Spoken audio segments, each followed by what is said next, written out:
Bismillahirrahmanirrahim. Assalamualaikum warahmatullahi wabarakatuh. Alhamdulillahi rabbil alamin. Wabihi nasta'inu ala umuri dunya waddin. Wa sallallahu ala nabiyyina wa sayyidina Muhammadin wa ala alihi wa sahbihi ajma'in. Amma ba'd. Kita panjatkan puja dan puji syukur kehadirat Allah Subhanahu wa ta'ala. Pada kesempatan malam yang berbahagia kali ini, kita kembali diberi kekuatan, kesehatan, hidayah serta taufik dari Allah Jalla wa'ala, sehingga kita bisa kembali menghadiri pengajian rutin Asmaul Husna di Masjid Manarul Ilmi di Komplek Pondok Pesantren Tunas Ilmu di Desa Kedung Muluh Purbalingga ini. Kita berharap semoga Allah Subhanahu wa ta'ala berkenan untuk melimpahkan kepada kita semuanya ilmu yang bermanfaat, sehingga bisa kita amalkan sebagai bekal untuk menghadap kepada Allah Jalla wa'ala. Allahumma amin. Salawat dan salam semoga senantiasa tercurahkan kepada junjungan kita Nabi Agung Muhammad sallallahu alaihi wasallam, kepada keluarganya, sahabatnya, dan umatnya yang setia mengikuti tuntunannya hingga di akhir nanti. Para hadirin dan juga para pendengar serta pemirsa yang dirahmati oleh Allah Azza wa Jalla, pada pertemuan terakhir kita telah memasuki pembahasan tentang nama Allah Al-Mubin. Apa terjemahannya kemarin? Yang maha jelas dan maha menjelaskan. Kita telah sampaikan dalil-dalil yang terkait dengan hal tersebut. Malam hari ini kita akan melanjutkan pembahasan tentang nama yang mulia Al-Mubin, sekaligus menyelesaikannya insyaAllah. Malam hari ini kita akan mengkaji buah manis mengimani nama Allah Al-Mubin. Jadi kalau kita mengimani nama ini, apa hal-hal positif yang akan kita petik dan kita dapatkan? Di sini penulis membawakan 3 hal, dan mudah-mudahan malam hari ini waktu kita diberkahi oleh Allah sehingga kita bisa menyelesaikan 3-tiganya. Silahkan yang punya kitabnya dibuka halaman 31. Nah, Iqra. Bismillahirrahmanirrahim. قال المؤلف الشيخ عبد العزيز بن ناصر الجليل حفظه الله تعالى: من آثار الإيمان بهذا الاسم الكريم: أولا محبته المتجلية في رحمته سبحانه لعباده، حيث أبان لهم الحق والآيات في الآفاق وفي الأنفس الدالة على وجوده سبحانه ووحدانيته، وأقام عليهم الحجة بإنزال الكتب وإرسال الرسل الذين يعرفون الخلق بربهم سبحانه وأسمائه وصفاته وما تقتضيه من إفراده بربوبيته وألوهيته، وتجريد المحبة والإخلاص والخوف والرجاء له وحده، حيث أبان لهم الخير وحثهم عليه، وعرفهم الشر وحذرهم منه، وذلك في كتابه وسنة نبيه صلى الله عليه وسلم. Baik. Min athari al-imani bihadzal ismil karim, di antara buah mengimani nama yang mulia ini. Jadi 3 poin ini belum semuanya. Ini adalah buah-buah terpentingnya, yang terbesarnya. Yang pertama adalah semakin cinta kepada Allah. Apa yang pertama? Semakin cinta kepada Allah. Dengan kita mengimani nama Al-Mubin, maka kecintaan kita kepada Allah akan semakin tumbuh. Apa hubungannya antara mengimani nama Al-Mubin, maha jelas dan maha menjelaskan, dengan kecintaan kita kepada Allah? Apa korelasinya? Di sini dijelaskan, awalan, buah yang pertama, mahabbatuhul mutajalliyatu fi rahmatihi subhanahu li'ibadihi. Ketika kita mengimani nama Allah Al-Mubin, maka kita akan semakin cinta kepada Allah, karena dari nama Al-Mubin ini kita bisa merasakan betapa besarnya kasih sayang Allah kepada kita. Jadi di dalam nama Allah Al-Mubin ini kita bisa merasakan cintanya Allah kepada kita. Kenapa demikian? Haitsu abana lahumul haqq wal ayati fil afaqi wa fil anfus ad-dalati ala wujudihi subhanahu wa wahdaniyatihi. Karena Allah subhanahu wa ta'ala telah menjelaskan sejelas-jelasnya kepada kita apa yang seharusnya kita imani.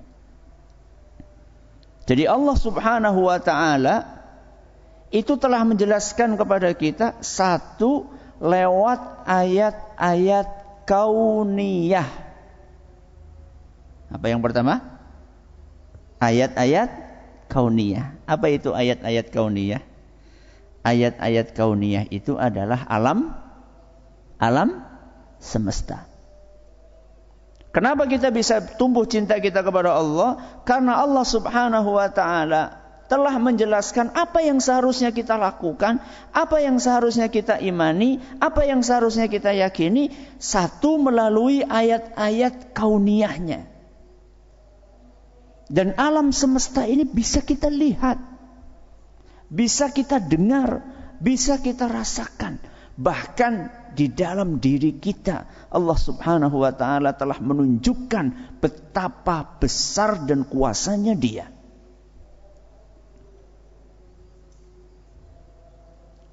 Mungkin dulu jenengan pernah punya pengalaman guru di sekolah yang tidak jenengan sukai. Ada? Pada sekolah? Ada nggak guru yang jenengan tidak sukai? Ada. Ustadz ada nggak? Takut santri ngomong. Biasanya guru yang tidak disukai itu yang kayak apa? Apa? Killer. Berarti pembunuh ya. Biasanya guru yang tidak kita suka itu guru yang sukanya marah-marah. Kalau ngajar sering ditinggal, mengkantor ya. Tulis halaman sekian sampai sekian. Gurune malah apa? Medang nang kantor itu ya. Iki jangan-jangan kene ana guru sing iku. Intinya guru yang tidak kita suka itu guru yang tidak menjelaskan pelajaran sejelas-jelasnya. Kerjaannya cuma marah-marah. Masuk ujian. Soalnya mana? Waca dewek. Itu kan gak suka kita guru yang seperti itu. Sebaliknya, kita akan suka kepada guru yang seperti apa? Guru yang sabar, guru yang sayang. Nek arep ujian dhewe ngerti kunci jawabannya. Bukan dikasih contekan, bukan boleh nyontek, tapi ini kalau ada pertanyaan A jawabannya B, ada pertanyaan C jawabannya D. Itu kan guru yang kita sukai. Kenapa? Karena guru itu menjelaskan kepada kita pelajaran sejelas-jelasnya. Allah subhanahu wa ta'ala di dalam menjelaskan tentang agamanya tentu lebih jelas dibandingkan guru. Lebih jelas siapa? Allah apa guru? Ya jelas Allah. Allah itu menjelaskan kepada kita tentang Dia. Allah mengenalkan kepada kita tentang zatnya. Itu lebih jelas dibandingkan guru yang paling top, dibandingkan guru yang paling keren, dibandingkan guru yang paling teladan yang ada di muka bumi. Sehingga seharusnya kita itu cinta kepada Allah. Karena di setiap tempat yang ada di muka bumi ini Allah tunjukkan kekuasaannya. Allah tunjukkan keberadaannya di dalam tubuh kita yang luar biasa rumitnya. Ada organ yang khusus untuk ngurusi darah, Ada organ yang khusus ngurusi air, ada organ yang khusus ngurusi makanan, ada organ yang khusus untuk melawan virus yang yang masuk ke dalam tubuh. Ada organ yang oleh Allah khusus untuk membersihkan udara yang masuk ke dalam tubuh kita. Mulai dari hidung sudah ada saringannya. Ya. Kemudian nanti ada saringan lagi di sini, di sini, di sini. Sedemikian rumit isi tubuh kita ini, tidak mungkin tidak ada yang bikin dan ngatur. Itu tidak mungkin. Pasti ada yang bikin, pasti ada yang ngatur. Siapa itu? Allah Subhanahu wa ta'ala. Itu namanya ayat kauniyah. Apakah cukup hanya ayat kauniyah yang Allah berikan kepada kita? Oh tidak. Wa aqama 'alaihimul hujjata bi inzalil kutubi wa irsalir rusul. Setelah Allah jelaskan ayat-ayat kauniyah, Allah turunkan kitab-kitab suci, Allah utus para rasul. Ini namanya ayat-ayat syar'iyah. Napa? Ayat syar'iyah. Ada berapa berarti? Ada 2. Apa yang pertama? Ayat-ayat kauniyah. Yang kedua? Ayat-ayat syar'iyah. Apa itu ayat-ayat syar'iyah? Kalau ayat kauniyah adalah alam semesta, ayat-ayat syar'iyah adalah wahyu. Wahyu yang Allah turunkan di dalam kitab-kitab suci, salah satunya Al-Quran. Dan wahyu yang diturunkan lewat Nabi kita Muhammad SAW, yaitu hadis-hadis beliau. Kemudian penulis melanjutkan, alladzina yu'arrifuna al-khalqa bi rabbihim subhanahu wa asma'ihi wa sifatihi. Para rasul itu bertugas untuk mengenalkan Allah kepada kita. Makanya Rasul itu adalah guru. Bahkan al-muallimul awal. Guru yang pertama. Karena Rasulullah SAW ditugasi oleh Allah untuk ngajari umatnya. Untuk ngajari umat manusia, mengenalkan kepada mereka siapa yang harusnya disembah, siapa yang harusnya diibadahi, seperti apa nama-namanya, seperti apa sifat-sifatnya, seperti apa kasih sayangnya, itu dijelaskan sejelas-jelasnya oleh Nabi kita Muhammad SAW. Dan tidak ada satu wahyu pun yang oleh Nabi SAW disembunyikan. Semua yang Allah perintahkan untuk disampaikan sudah disampaikan oleh Nabi kita Muhammad SAW. Makanya ajaran Rasul SAW, agama Islam itu sudah sempurna. Wa ma taqtadihi min ifradihi bi rububiyyatihi wa uluhiyyatihi wa tajridil muhabbati wal ikhlasi wal khaufi war raja'i lahu wahdahu. Nabi SAW jelaskan kepada kita bahwa kita ini hanya boleh beribadah kepada Allah Subhanahu wa ta'ala. Kita hanya boleh cinta yang bersifat ibadah kepada Allah Subhanahu wa ta'ala. Kita hanya boleh takut yang bersifat ibadah hanya kepada Allah Subhanahu wa ta'ala. Kita hanya boleh berharap total kepada Allah Subhanahu wa ta'ala. Itu dijelaskan semuanya sama Rasul sallallahu alaihi wasallam. Tidak ada yang ditutup-tutupi.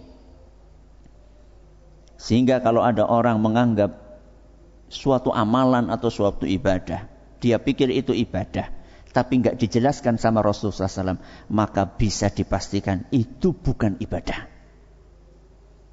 Karena tidak ada satupun ibadah yang disyariatkan di dalam agama kita, melainkan sudah dijelaskan oleh Rasulullah SAW. Tidak ada ketinggalan secuil pun.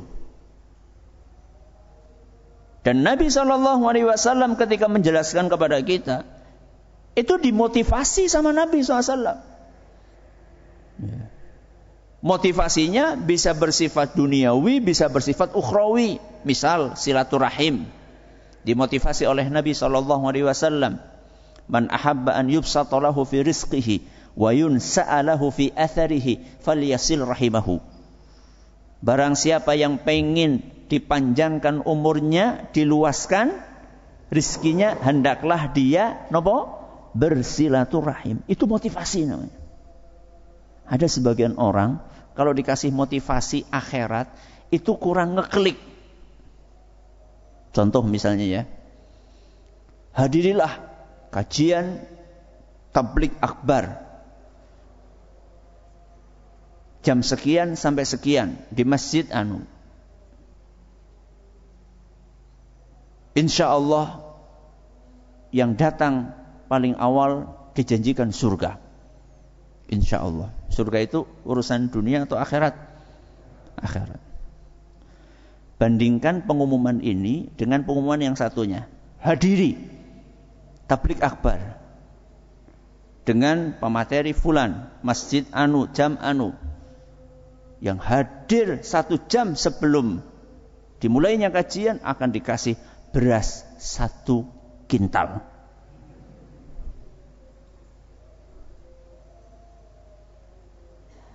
Mie sekerdus. Gula pasir 5 kilo. Lombok keriting lengkap. Kira-kira lebih semangat yang mana? Surga apa beras? Ada sebagian orang itu ngekliknya itu kalau dimotivasi dengan urusan dunia. Nabi SAW tahu itu. Sehingga Rasulullah SAW pun dalam beberapa hadis memotivasi kita beramal dengan sesuatu yang sifatnya duniawi. Contohnya tadi silaturahim. Nih, kalau pengen panjang umur, pengen apa tadi? Rizki yang luas, silaturahim. Ya. Dan tentunya yang paling pokok adalah janji surga. Ya. Dan itu banyak sekali dalam ayat-ayat Al-Quran, dalam hadis-hadis Nabi SAW. Ya. Bahwa ada orang masuk surga hanya dengan menyingkirkan dahan pohon yang menjorok kemana? Ke jalan. Ada orang masuk surga hanya dengan menyingkirkan dahan pohon yang menjorok ke jalan. Dia lewat, kok ini ada dahan pohon ke jalan, ini kalau orang lewat bisa apa? Kesampluk. Akhirnya dia potong. Dengan amal soleh itu dijanjikan masuk surga. Ini motivasi. Ada sebagian orang, Masya Allah, dengan janji surga semangat dia. Jenengan yang mana ini? Yang surga apa yang dunia? Hah? Dua-duanya pada. Tapi yang bisa tergerak dengan janji surga tanpa harus iming-iming dunia, itu lebih tinggi. Itu lebih tinggi levelnya maksudnya. Nah, ini adalah yang dijelaskan oleh penulis. Jadi beliau mengatakan abana lahumul khaira wa hathahum alaih. Nabi SAW menjelaskan kebaikan kemudian memotivasi kita. Kebalikannya, wa'arrafahumus syarra wa hadzarahum minhu. Nabi SAW juga mengingatkan kita dari keburukan-keburukan dan mewanti-wanti kita, mengancam kita, awas, hati-hati. Dan ini menunjukkan bahwa Allah itu baik kepada kita. Tidak ada jebakan. Tidak ada jebakan. Kalau memang ini mengantarkan ke neraka, dijelaskan sejelas-jelasnya, hati-hati. Dan itu di dalam Al-Quran ayat-ayat tentang neraka banyak sekali. Hadis Nabi SAW juga demikian, bahkan detil. Dalam peristiwa Isra Mi'raj, Nabi SAW menceritakan kepada kita bagaimana pemandangan siksaan neraka yang beliau lihat saat beliau melakukan perjalanan itu. Diceritakan oleh Nabi SAW detil sedetil-detilnya. Sehingga kalau ada orang kok masih tetap masuk ke neraka, itu bukan salah dari Nabi SAW yang tidak menjelaskan, tapi salah dari orang itu yang sudah diwanti-wanti tetap ngotot. Dan beliau SAW memberitahu ada umat beliau yang tipenya seperti itu. Tipe seperti itu tuh maksudnya apa? Ngototan. Diomongi apa? Ngeyel. Aja ngeyel. Disebutkan oleh Nabi SAW dalam hadis yang diriwayatkan oleh Imam Bukhari. Kata beliau, innama mathali wa mathalun nasi kamathali rajulin istawqada nara. Aku dan umatku itu diumpamakan seperti seorang yang sedang menyalakan api. Begitu api nyala, yang berdatangan apa? Kira tahu merupakan geni? Ketika api nyala, apa yang berdatangan? Serangga. Oh, suara pada nganggo teplok nang omah ya. Ini loh, kalau misalnya kita lagi nyalain lampu kayak gini, terus deket sawah, kemudian lagi masaknya apa? Laron, apalagi? Lembing, apalagi? Apa? Wereng. Ya wereng karo laron sih apa bedanya? Karo lembing sama aja ya. Ya mirip-mirip lah. Pokoknya serangga. Apa yang terjadi ketika api dinyalakan? Serangga berdatangan. Nabi SAW menjelaskan, fa ana akhudhu bihujazikum 'anin nar wa hum yaqtahimuna fiha. Aku itu akan berupaya sekuat tenaga menghalangi kalian supaya tidak mendekat ke neraka atau ke api tersebut. Nabi SAW katakan dalam hadis ini, wa akhudhu bihujazikum, aku pegangi kalian. Bayangkan, saking sayangnya Rasul SAW kepada kita. Ada orang yang bersikukuh, ngotot, pengen mendekati api, dipegangi sama Nabi SAW sekenceng-kencengnya. Digandoli sama Nabi SAW. Tapi apa sebagian orang yang dilakukan? Wahum yaktahimuna fiha. Mereka tetap ngotot, merek, akhirnya kebakar. Jadi Nabi SAW atas perintah dari Allah itu sudah menjelaskan kepada kita apa yang mestinya dilakukan, apa yang mestinya ditinggalkan. Bukan hanya dijelaskan apa yang harusnya dilakukan, dikasih motivasi, ini kalau melakukan ini dapat A, B, C, D. Bukan hanya melarang kita dari suatu keburukan, tapi juga dijelaskan oleh beliau sallallahu alaihi wasallam, kalau kalian tetap melakukan, maka kalian akan mendapatkan akibat A, B, C, D di dunia, E, F, G di akhirat. Setelah seluruh penjelasan ini, kok masih ada orang yang tidak mau mengikuti ajaran Islam, berarti yang salah adalah orang itu sendiri.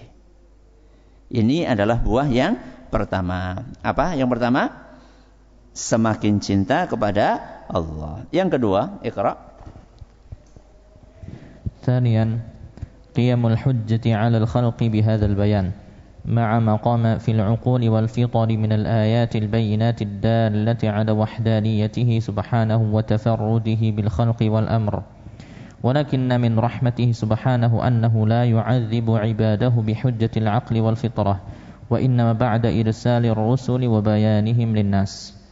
Buah yang kedua, tidak ada alasan untuk tidak beriman. Apa buah yang kedua? Tidak ada alasan untuk tidak beriman. Kenapa kok enggak ada alasan? Karena Allah sudah menjelaskan sejelas-jelasnya. Jadi lewat apa tadi? Ayat-ayat apa? Kauniyah, kemudian ayat-ayat syar'iyah. Bahkan dijelaskan pula di sini Allah juga kasih kita akal dan fitrah. Apa? Akal dan fitrah. Qiyamul hujjati 'alal khalqi bihadzal bayan. Dengan adanya keterangan ini maka sudah jelas dalil-dalil tentang keberadaan Allah dan syariat ini kepada umat manusia. Ma'a maqama fil 'uquli wal fitri minal ayatil bayyinati ad-dalati 'ala wahdaniyatihi subhanahu wa tafarrudihi bil khalqi wal amr. Selain itu juga Allah Subhanahu wa taala telah membekali kita al-uqul. Uqul niku napa? Akal. Wal fitr adalah fitrah. Jadi masing-masing dari kita sama Allah dikasih akal. Dengan akal ini kita bisa mikir.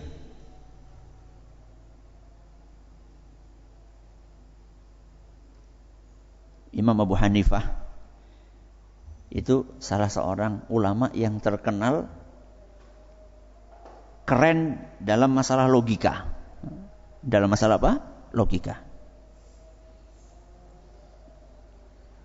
Seingat saya, beliau pernah diajak debat oleh orang ateis.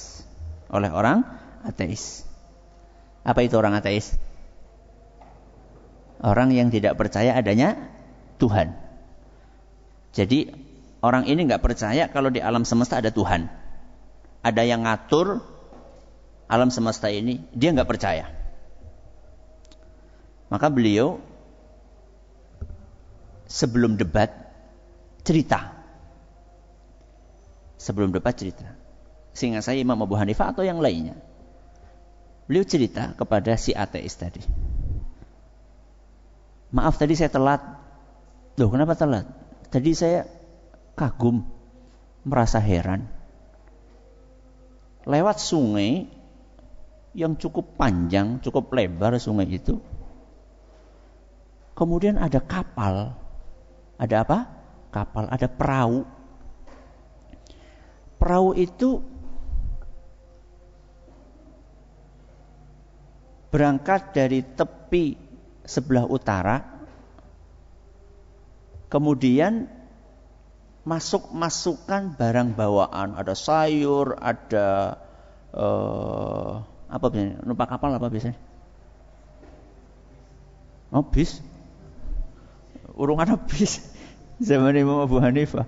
Ada ayam, ada hewan ternak, ada apa? Barang-barang itu pada dibawa, dimasukkan ke kapal. Terus kapal itu jalan, terus diturunkan ke sebelah selatan, dan gak ada orang yang di atas kapal itu.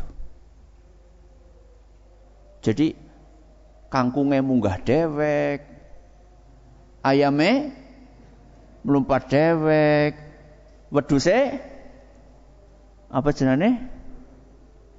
Dayung dewek. Wis gudul pada melompat dewek-dewek. Bayeme melompat. Apa nih? Tomatnya melompat. Gak ada orangnya. Gak ada nelayannya, gak ada penumpangnya, gak ada tukang perahunya, gak ada. Apa kata ateis? Gak percaya. Gak mungkin. Mana mungkin ada kapal ngangkut barang, nurunin barang, gak ada orangnya. Itu tidak mungkin, gak masuk akal. Si ateis ini tidak terasa kalau dia lagi apa?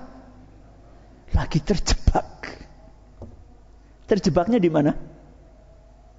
Coba siapa yang bisa jelaskan? Terjebaknya di mana? Bagus. Wong kapal sekecil itu saja, ndak mungkin kalau ndak ada yang ngatur. Apalagi nopo? Apalagi alam semesta sebesar ini. Akalmu itu di mana?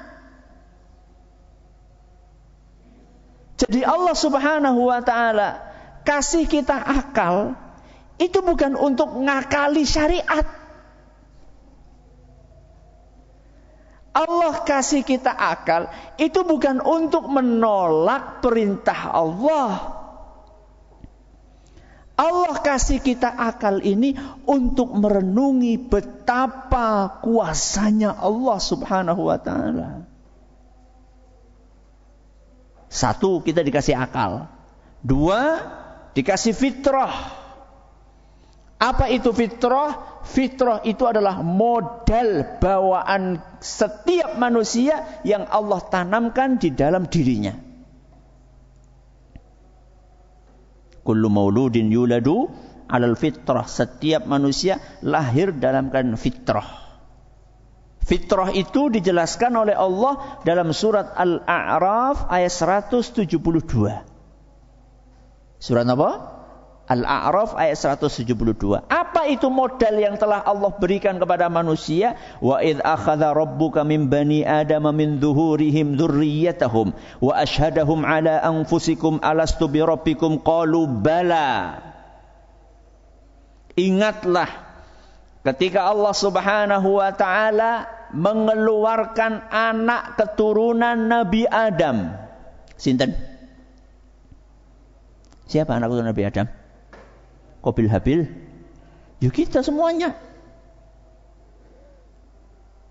Allah Subhanahu wa taala mengeluarkan anak keturunan Nabi Adam sebelum kita ada di muka bumi. Entah berapa masa yang lampau. Dalam beberapa riwayat, dalam hadis, beberapa hadis disebutkan bahwa anak-anak keturunan itu disebarkan sama Allah Subhanahu wa taala di hadapannya. Kemudian ditanya sama Allah, alastu bi rabbikum? Bukankah aku adalah Tuhan kalian? Bukankah aku adalah Rabb kalian? Qalu bala, syahidna. Maka anak-anak keturunan Nabi Adam serempak mengatakan, iya, kami bersaksi, kami mengaku bahwa engkau adalah Tuhan kami. Inilah fitrah. Setiap manusia yang terlahir ke muka bumi sudah dikasih modal oleh Allah Subhanahu wa taala fitrah mengakui keberadaan Tuhan. Dan Tuhan yang diakui itu adalah siapa? Allah Subhanahu wa taala. Kok kemudian muncul orang apa tadi? Ateis. Kenapa? Karena fitrah tersebut dia rusak. Dia rusak dengan pemikiran-pemikiran yang tidak benar. Atau dia terpengaruh oleh setan. Fitrah. Ya. Dan ternyata Allah Subhanahu wa taala tidak sekedar memberi kita akal, tidak sekedar memberi kita fitrah, masih ditambahi oleh Allah Subhanahu wa taala min rahmatihi subhanah alla yu'adziba ibadahu bihujjatil aqli wal fitrah. Salah satu bentuk kasih sayang Allah, Allah tidak akan menyiksa hambanya, tidak akan mengazab hambanya sekedar hanya penjelasan lewat fitrah dan lewat akal. Kemudian dilanjutkan di sini wa innama ba'da irsalir rusuli wa bayanihim linnas. Tapi setelah itu Allah masih mengutus para rasul untuk menjelaskan kepada kita semuanya. Jadi Allah itu sayang sekali kepada kita. Sudah dikasih akal, dikasih fitrah, diutus rasul, diturunkan kitab. Bahkan kitab kita umat Islam ini dijadikan kitab yang paling istimewa sampai akhir zaman karena tidak ada perubahan sedikit pun.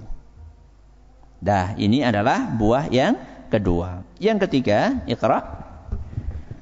Thalithan, al-i'jazul bayani lil Qur'anil Karim, alladhi huwa kalam Allah azza wa jalla al-mubin, alladhi tahadda 'udhama al-'arab wa bulagha'ahum an ya'tu bi suratin min mithlihi falam yastati'u. وهذا من الأدلة الكثيرة على أن القرآن كلام الله عز وجل. Buah yang ketiga, mukjizat jelasnya kandungan Al-Quran. Apa yang ketiga? Mukjizat jelasnya kandungan Al-Quran. Kenapa Al-Quran itu sangat jelas? Karena Al-Quran adalah kalamnya Al-Mubin. Siapa Al-Mubin? Allah. Kalau Allahnya maha jelas, berarti perkataannya juga pasti apa? Jelas. Ya. Sehingga Al-Quran itu adalah mukjizat yang sangat jelas kandungannya. Bahkan alladzi huwa kalamullah alladzi tahadda 'udhama al-'arab wa bulagha'ahum. Pernah Allah menantang ahli-ahli sastra orang Arab. Dan inilah kebijaksanaan Allah, mukjizatnya Nabi Muhammad SAW adalah Al-Quran. Kitab yang sangat indah bahasanya. Berbeda dengan mukjizat yang Allah berikan kepada Nabi Musa. Apa yang diberikan kepada Nabi Musa? Tongkat. Yang diberikan kepada Nabi Isa apa? Kemampuan untuk menghidupkan orang mati. Ya. Bukan sekedar menyembuhkan penyakit. Tentunya dengan izin Allah Subhanahu wa taala. Jadi setiap nabi diberi mukjizat sesuai dengan apa yang sedang ngetren saat itu. Kalau Nabi Musa yang lagi ngetren apa saat itu? Sihir.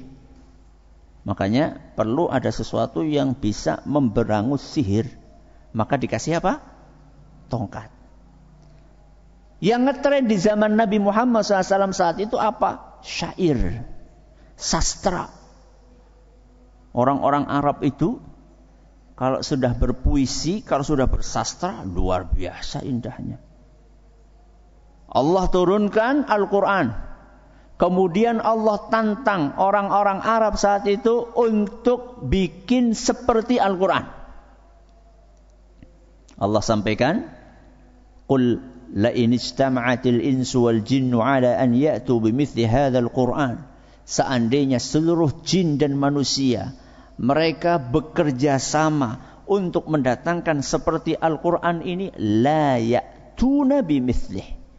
Tidak mungkin mereka bisa bikin yang sama. Ini Allah sampaikan dalam surat Al-Isra ayat 88. Ditantang. Ayo kalian wahai para ahli sastra, kalau memang betul-betul kalian itu adalah orang yang fasih dan kalian bisa bikin seperti Al-Quran, bikin. Tantang suruh bikin kayak Al-Quran, enggak bisa. Akhirnya grade-nya diapakan? Diturunkan. Am yaquluna iftarah. Apakah mereka menuduh Muhammad itu bikin Al-Quran? Qul fa'tu bi asyri suwarim mithlihi muftarayat. Kalau memang kalian pikir Muhammad itu bisa bikin ayat-ayat ini, maka cobalah kalian bikin 10 surat saja. Berapa? 10 surat. Kalau ayat yang tadi apa? Bikin kayak Al-Quran. Berapa juz? 30 juz. Angkat tangan, KO mereka. Ya sudah, kita turunkan grade-nya. Jadi berapa? 10 surat. Bisa? Tidak bisa. Ini Allah sampaikan dalam surat Hud ayat 13. Terakhir, wa in kuntum fi raibim mimma nazzalna ala abdina fa'tu bisuratin min mithlih. Ya sudah, kalau enggak bisa, bikin 1 surat saja. Ini Allah sampaikan dalam surat Al-Baqarah ayat 23. Bisa atau tidak? Bisa atau tidak? Bisa. tapi isinya orang genah. Ya. Jadi ada sebagian dari mereka kan nyontoh-nyontoh Al-Quran. Kalau Al-Quran kan banyak ayat-ayat yang belakangnya sama. Wal asr. Innal insana lafi khusr. Ya. Wattini waz zaitun wa turisi nin wa hadzal baladil amin. Banyak yang mirip-mirip akhirnya. Qul a'udzu birabbin nas, malikin nas, ilahin nas. Ada orang Arab bikin surat yang saya lupa karena memang enggak menarik. Ya, bikin surat yang belakangnya sama, tapi maknanya itu enggak ada. Kandungannya itu enggak berbobot. Al-Quran satu ayat saja itu bisa mencakup aturan hidup sampai hari kiamat. Saya kasih contoh. Dalam surat Al-A'raf ayat 157. Surat apa? Al-A'raf ayat 157. Allah Subhanahu wa taala berfirman, "Wa yuhillu lahumut thayyibat wa yuharrimu 'alaihimul khaba'ith." Rasulullah SAW ditugaskan oleh Allah berdasarkan ayat ini untuk menghalalkan yang baik-baik, mengharamkan yang buruk-buruk. Perhatikan ayat ini. Yang buruk-buruk haram, yang baik-baik halal. Ini ayat, ini bisa kita jadikan panduan hidup sampai kapanpun. Sehingga kalau ada orang tanya, Ustaz, rokok itu enggak ada di Quran. Misalnya sing udut, moga-moga pergi tobat. Enggak ada rokok di Quran itu, Ustaz. Mana ayatnya? Oh, berarti kalau enggak ada di Quran itu berarti hukumnya sekarepe dewek gitu. Ada hukumnya. Walaupun redaksi rokok di Quran memang enggak ada. Ya ngapain juga masukin rokok ke Quran? Kurang kerjaan. Ya. Di dalam Al-Quran ada ayat yang berbicara tentang hukum rokok. Mana ayatnya? Ya tadi. Allah Subhanahu wa ta'ala menghalalkan yang baik-baik, mengharamkan yang buruk-buruk. Sekarang saya tanya, rokok itu masuk yang mana? Yang baik apa yang buruk? Ya sing orang rokok ya kaya kuwe.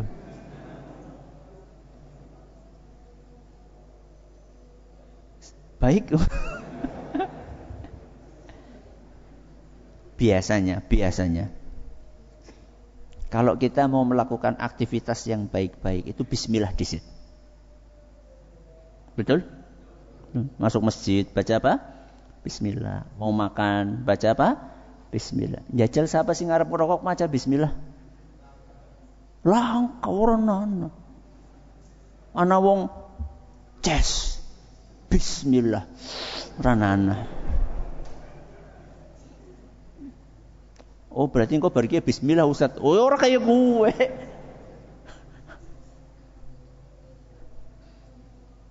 Itu satu bukti bahwa rokok itu tidak baik. Ya. Yang kedua buktinya, banyak orang habis ngerokok, puntungnya itu mesti diinjek-injek. Betul? Betul. Padahal ya wis mati. Ya. Enggak ada orang mangan jeruk ya, terus kulitnya dia apa? Diinjek-injek tuh enggak ada. Ya. Kemudian bukti yang ketiga bahwa rokok itu enggak baik. Salah satu tempat favorit untuk merokok itu di mana? WC. Dan tidak ada orang makan pisang di WC. Ada orang karo nun sewu nggak mau kewalik. Tidak ada. Ya, tidak ada. Masih kurang? Sudah 3 ya. 1, nggak ada orang baca apa? Bismillah. Yang kedua apa? Yang kedua apa? Tidak ada apa tadi? habis ngerokok, puntungnya mesti diinjek-injek. Yang ketiga, tempat paling favorit, salah satu tempat paling favorit untuk ngerokok adalah WC. Yang keempat, kasih bonus ya. Jenengan, kalau istri jenengan ngerokok, suka enggak? Anda perokok berat. Istri Anda ngerokok, suka enggak? Enggak suka. Kenapa? Buk pada menungsa. Ya. Apa yang terbersit di benak kita ketika kita akan melamar seorang akhwat? Ditanya apa kekurangannya? Kekurangannya dia suka ngerokok. Maju apa mundur? Akhwat ngerokok. Si kepriwe. Padahal ya akhwat itu kan enggak mesti yang kudungan, wanita yo akhwat. Akhwat itu artinya wanita kok. Ya, cuman akhwat itu identik dengan wanita yang taat gitu ya. Itu karena itu sesuatu yang tidak baik. Dan kenapa kita enggak terima istri kita untuk merokok, tapi kitanya ngerokok? Bukankah istri kita juga enggak suka kalau kita ngerokok? Enggak percaya, tanya istri jenengan. Ya, berapa kali hampir setiap pengajian saya tanya kepada ibu-ibu, Bu, suka enggak bapaknya jenengan, suaminya jenengan ngerokok? Semuanya jawabannya apa? Sama, enggak suka. Mambu. Ya. Loh, tapi kan istri saya enggak pernah protes. Gue wis saking senebe. Ya. Wah, ustaz diomongin ping kopang kabeh. Nganti apa? Nganti bosen. Ya. Jadi, satu ayat tadi itu, wa yuhillu lahumut thayyibat wa yuharrimu 'alaihimul khaba'its. Dalam satu potong ayat ini bisa kita jadikan aturan dalam kehidupan kita setiap kita menghadapi hal-hal yang baru-baru di dunia ini. Apapun yang baik, perbuatan yang baik, perkataan yang baik, makanan yang baik, minuman yang baik, sifat yang baik, itu dihalalkan. Sebaliknya, wa yuharrimu 'alaihimul khaba'its. Apapun yang tidak baik-baik, perkataan yang tidak baik, perbuatan yang tidak baik, akidah yang tidak baik, pemahaman yang tidak baik, makanan yang tidak baik, minuman yang tidak baik, karakter yang tidak baik, sifat yang tidak baik, dilarang di dalam agama kita. Ini kan sepotong ayat, tapi cakupannya luas banget. Ini kita baru mengupas sedikit satu ayat. Padahal Al-Quran itu terdiri dari ribuan ayat. Alhamdulillah, Allah selesaikan kajian kita untuk membahas nama Al-Mubin. InsyaAllah pada pertemuan berikutnya kita akan berpindah ke nama Allah yang lainnya. Mudah-mudahan bermanfaat. Terima kasih atas perhatiannya.